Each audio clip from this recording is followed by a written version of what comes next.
Brighter than the face of starlight, a mystical young fawn trembles beneath the coattails and lavender baths, a moss ascending above the Everglades and dust dunes of the Elgin wilderness, the sun's marigold screaming colors, brighter than the face of starlight,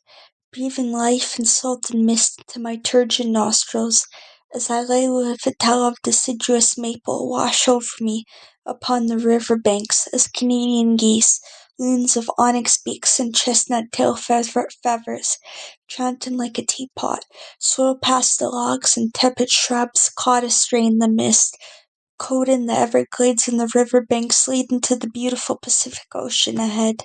Deserts of mist and sanguine thistleberries are floating through the central pebbles, intersecting the neck of the river and the foot of the ravine backs, where wilderness and rocky eddies meet, as I float phlegmatically into the waxy sapphires and jades, emeralds knitted into the beards of the eddies' fauna and flora, beautiful explorations of the wild wilderness, where sociology are caught awash in the back alleys are so existential.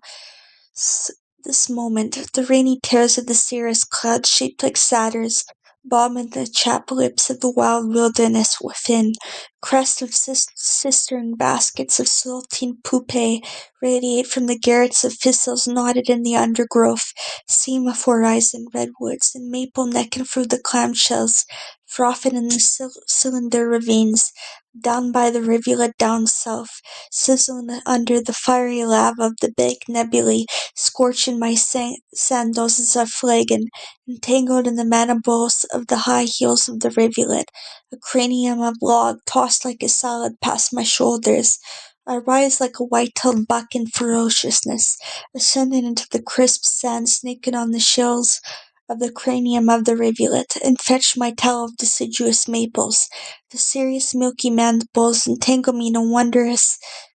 bath